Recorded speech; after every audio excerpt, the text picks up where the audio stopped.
get back at about 1. A little after 1. But, well, 1 or 2. I don't know. I'm guessing 2. Yeah, but, yeah. So I have to go take a shower after all of my adventures. You know, I don't know if I'm just getting used to my body odor or what, but I feel like I am not, yeah, it doesn't smell too bad, you know? As long as you don't get pervasively sweaty, then I think you're good to go, you know? But if you sweat a lot, then yeah, you probably want to go take a shower.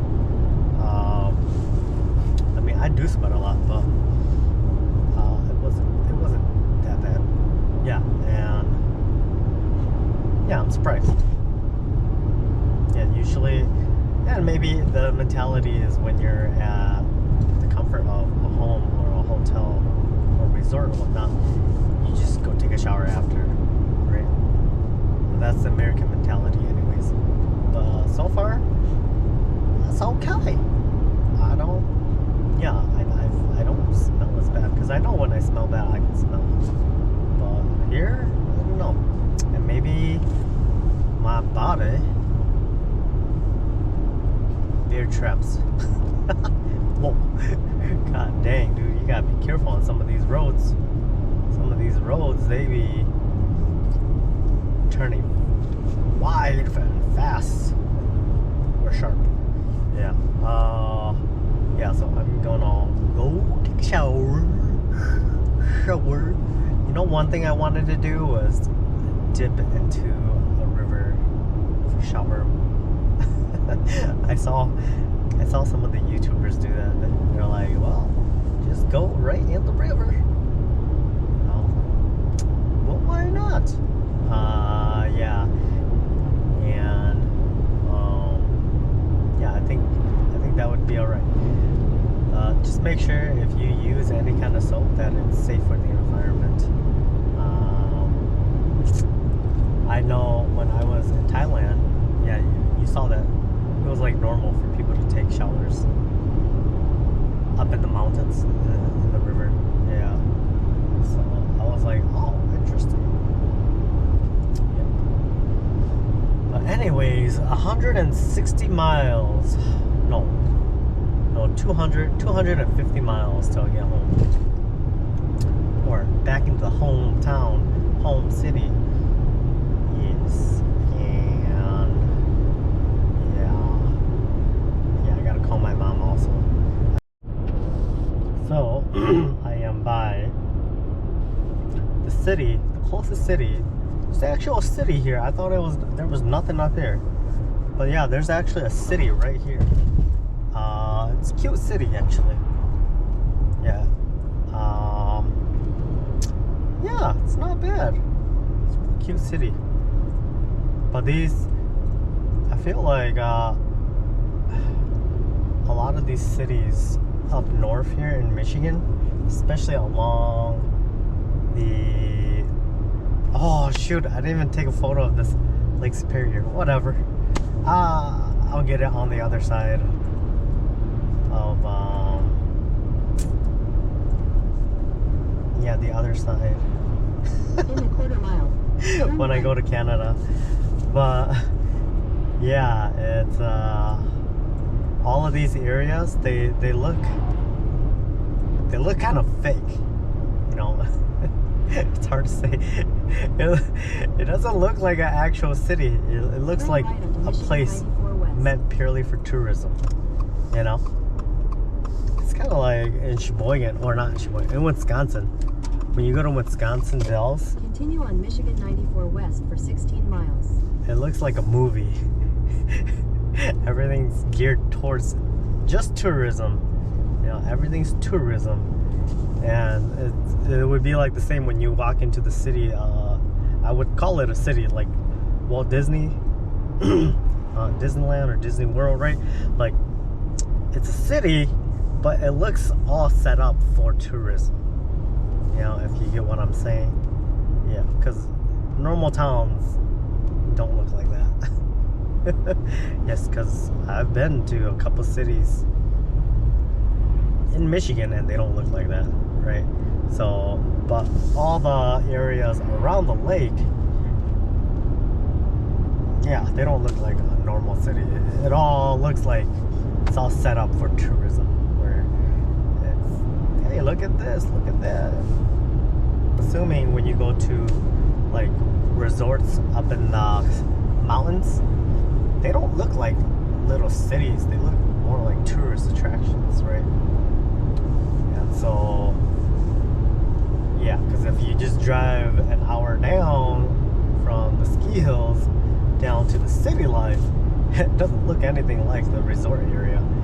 Yeah, everything's just like, hey, look at this. It's all neatly placed. Yeah, that's just something I noticed. But anyways, let go. Oh, but I wanted to say a thing is the younger generation, they don't want to work anymore. So everybody's just kind of like doing their own thing, you know? And well, everybody wants like the highest paying jobs with the least amount of work possible, right? That's the mentality nowadays. And what you see is anything that's requires labor or are just like boring jobs, typically this generation of people, they don't want it anymore. I don't know. Could you blame social media for all this? Maybe. I don't know. But I would say you see a lot of retirees working at these facilities now. Like, especially up here in Michigan, like every gas station I've been to, there's like retirees working. You know? I'm like, huh. Yeah, they're just stocking shelves and stuff, but I'm like, huh, that's interesting. Definitely a twist on the world when those retirees could be doing something else. But maybe they want to. I don't know. I'm not stopping them from it. Yes.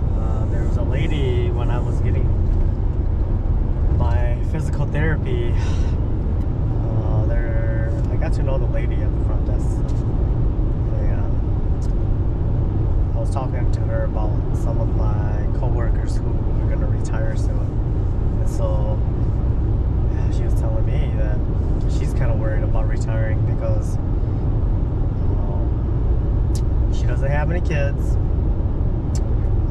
Most of her family and siblings have passed. They didn't have a big family. And when you get older, you just don't have that circle of friends anymore, right? And so she was worried, like, she doesn't know what to do when she retires. She's got a puppy, but that's about it. Yeah. And yeah, I don't know. That's the thing, you know, retirement, I think everybody looks at it as if it's something grand, right? That it's great. And it can be, but depending on where you are in life, it may not be. And I would say retirement is lonely because most of the world is still working, right? Even when you are of retirement age, I see today now people still work because they want to feel like they belong somewhere. They're needed. Same with my grandma. My grandma, she doesn't feel like she belongs where she lives with my cousin and his wife and their 2 kids. But now that all the kids, all the grandkids, all the great-grandkids are actually almost adults now. Teenagers are an adult. She doesn't feel like she belongs anymore either. And so she doesn't see if she has a purpose. You know, she used to take care of their kids, so they would have a free babysitter. But now, yeah, she's, I think, in her late 80s, right? Late 80s? Or early 80s, I think. Early, late 80s. I totally forget. But anyways, yeah, she's just like, what do you do? See, that's the thing. I don't want that when I get old. I don't want to have that thought process where I'm like, what do I do? What am I going? You know, where am I? Like, what do people want from me? I don't want that. I just want to be like, hey, I just want to go enjoy life, go do whatever I want, and you know, just sustain myself. And I don't know, like living so old, I don't know. You know, if you can, great, and if you got a purpose, great. But if not, I don't know. Just watch everything.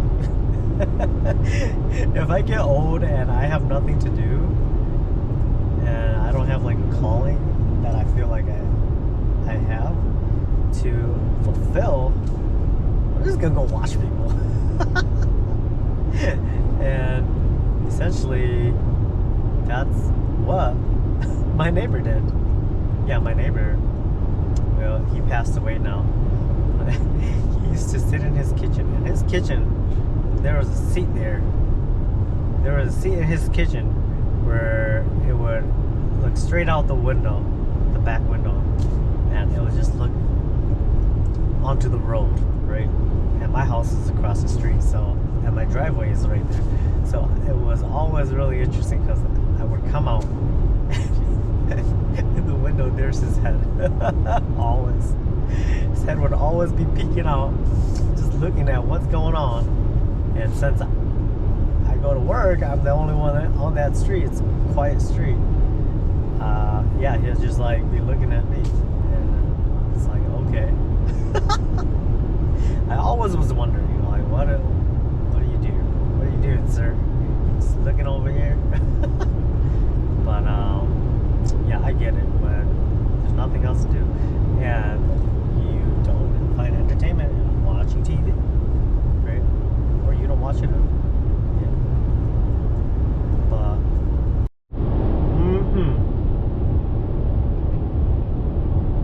so the nice thing about Subarus today is that they have the adaptive cruise and also lane centering, right? Especially on these nice long road trips. But the only thing that I don't like about this is if I try to adjust the steering on this lane centering, the system really does a hard fight.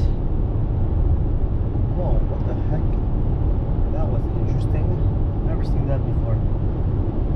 There's like a big bird that it dove down, but it went flat. You know, I think it saw prey in the cornfield. It was about to go, but then it disappeared. But yeah, anyways, it really fights you, like tugs against you really hard. And I've had it a couple times where almost like I thought I was gonna fall off the highway because of how hard it was trying to fight me. And so that's why I think it's great, but it's kind of finicky. And to me, the only time that I feel it's safe to use is when there's no cars coming towards me or going next to me, right? Because sometimes it actually pulls to them. I feel like it pulls too close to them. Yeah, because it kind of bounces a little inside. I've heard from other people that there are systems that are other systems that are worse, but this, it still kind of goes back and forth. So to me, I don't trust it in the flow of traffic. But if there's no traffic and no vehicles, I don't mind using it. Yeah. And also, I think it's like a 10 seconds. There's 10 seconds where if you keep your hands off the steering, there's a beep, like right now. Complaint about it is like, let's say the road makes a slight left or turn, right? So sometimes what will happen is there's a car in the lane to the left or right of you making a right or left turn, but because it's detecting, it's looking straight, right? So that car is, because it's on a curve, it thinks that the car is in front of you, so it slams on the brake. It slams on the brake, and so it slows you down. So then you're like, oh, whoa, what the heck, right? While the car has always been the other lane. So that's another thing that I always find it kind of troublesome when you're driving, especially when I was doing Uber and Lyft. Yeah, sometimes because in the city there's a lot of stop and go, and there's a lot of areas where it's like that. And so yeah, you're coming down, it's just a straight road, and then one person's making a left turn or a right turn, and they're on the other lanes for the turning lane. The system will pick it up and it will slam on the brake. Yeah, it's kind of weird. So sometimes what I do when I think it's gonna happen, I actually have my foot on the gas pedal instead of the brake pedal, which is odd because usually you're supposed to have it on the brake pedal, right, to get ready to brake. But because I'm driving and I have it on the gas pedal, if I ever feel like it's going to do it, then I actually slam into the gas to go. Yeah, like I said, it is one of the best safety systems out there right now, but there's still issues with it. Yeah. And I don't think they will be doing any changes to it. I know they have a new system where it has a third eye, a third vision sensor in the middle, which is odd because this is that came out in 2022, the end of 2022. This is 23, and they don't include it on this model. But for the lower Hawk, nice. But for the lower model year cars, I think like the Forester and the Crosstrek and the Ascent, they all get the third eye. And then I think even this 24, the Wilderness one, does not get the third eye. Yeah, the Wilderness is the only one that doesn't get the third eye, I think. And I think the base trim, if I'm not mistaken. Which is odd because it's included in all their other ones. Yeah. Yes. So there's something interesting here that I wish the modern day GPS systems on phones from Google or Apple Maps or whatever maps, right, you use, I wish they had this feature. So Germain, I have an old unit. I have it installed on my dash here. So I loved how it worked, even though it's super old. I got this before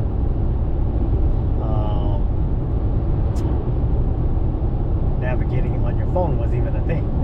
This thing's like, wow, yeah, that's really old. This thing is what, I got it probably like 2007. Yeah, 2007, 2008. Still works great. The only thing, the battery doesn't hold a charge anymore, so you have to, the only way to use it is to have it plugged into one of the 12-volt sockets in your car. But anyways, the nice thing about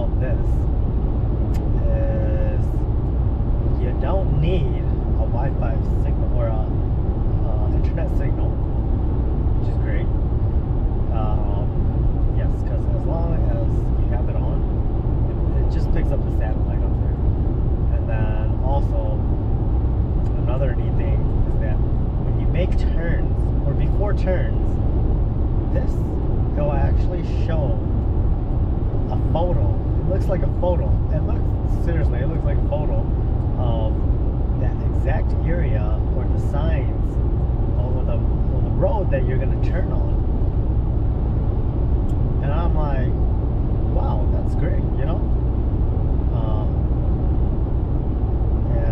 These modern day navigation systems, they don't do that.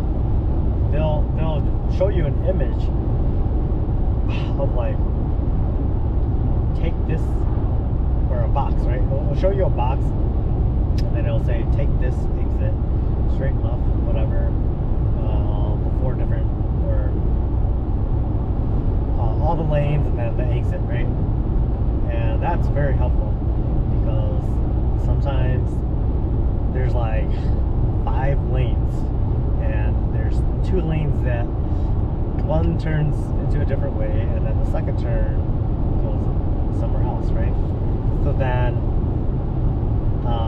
it is nice when they show, when it displays all that. It used to not, and I was always frustrated by that, because then you're like, well, which one do I turn? Because they're both making a right turn over there. Right? But now the updates and whatnot, it works pretty nice. But the Germain one has always done that, which is great. Yeah, it's always worked well. Yep. But the only thing is that the map is kind of outdated. So and yeah, all you gotta do is go to their website and look for a updated map, and then it'll just update it. Yeah. But not the image quality, just the map. I am in Marinette, Wisconsin, right on the border of Canada, or just crossed over. I mean, not Canada, Michigan.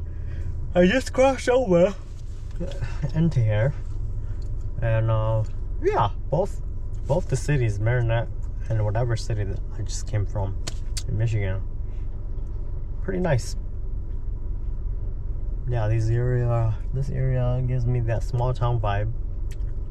At the same time,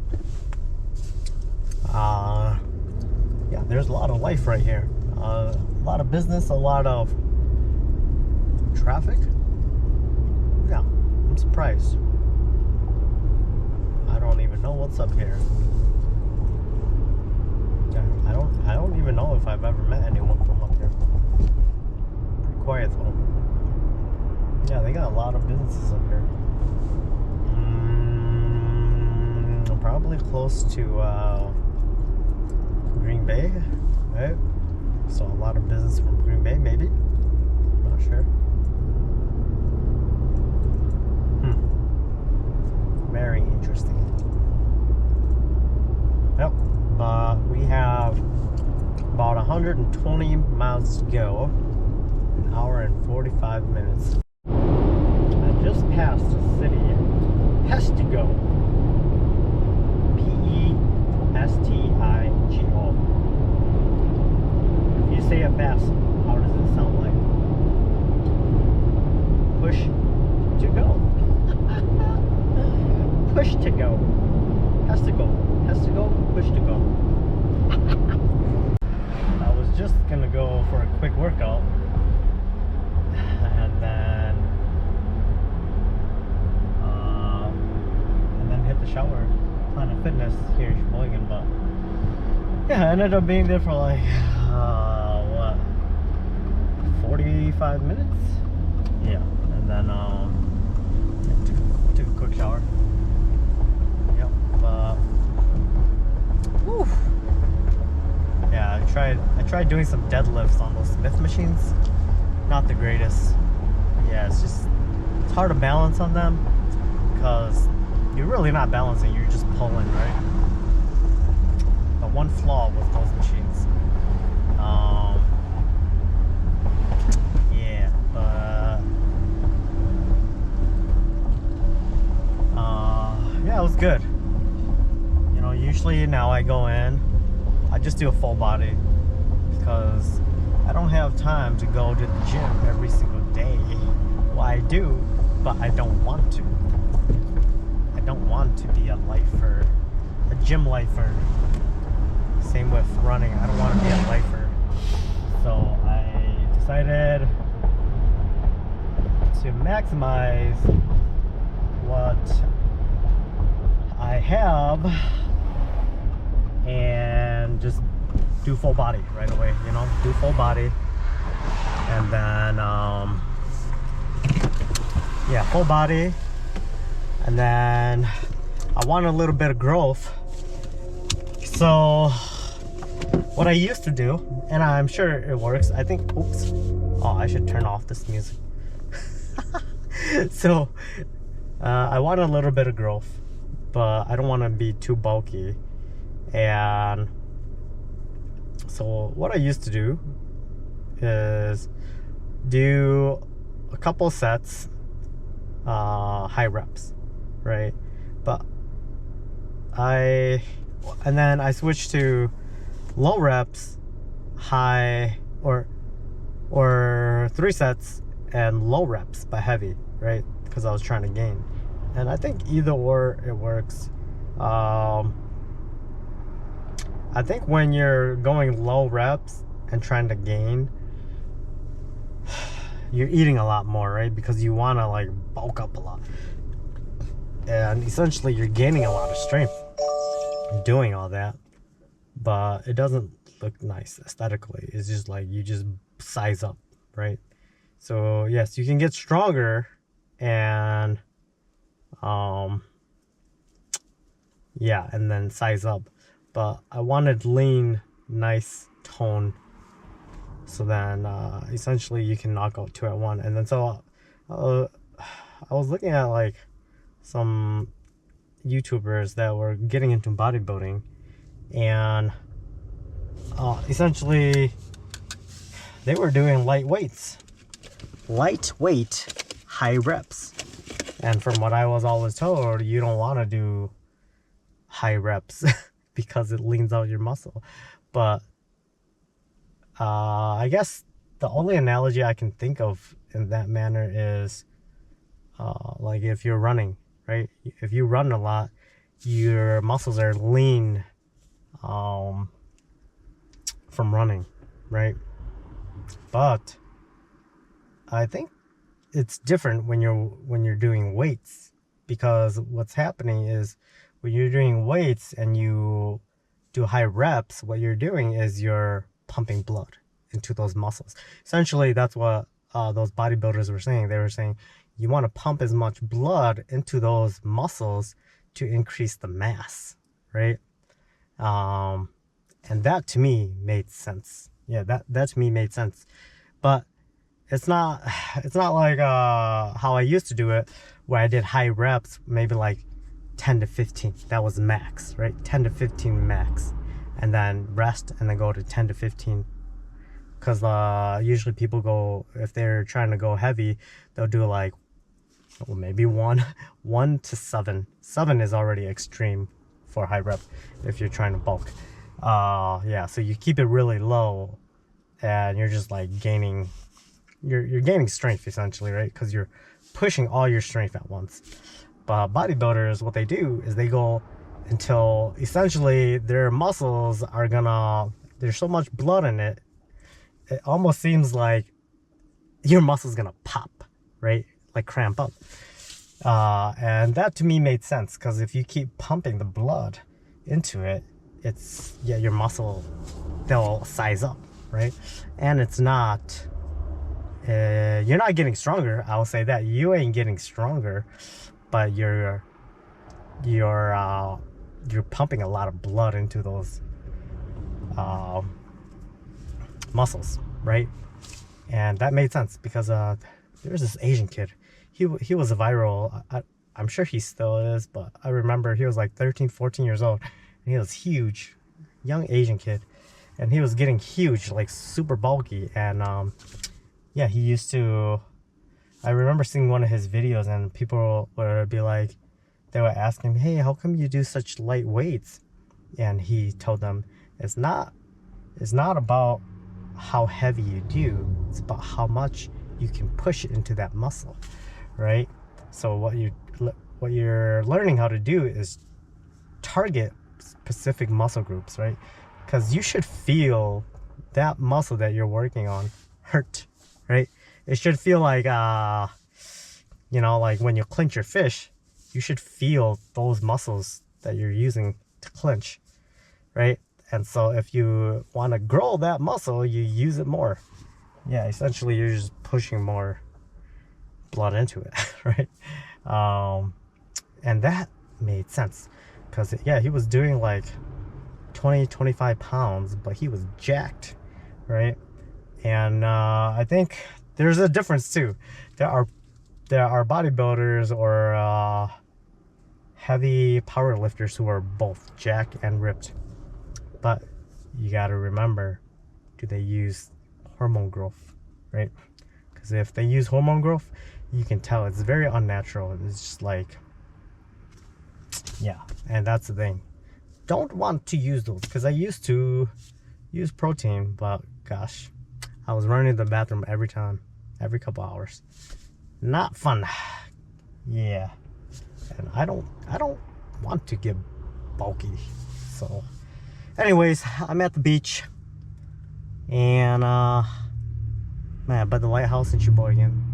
My appointment is in an hour, so I'm just gonna hang out here, walk to the lighthouse, and then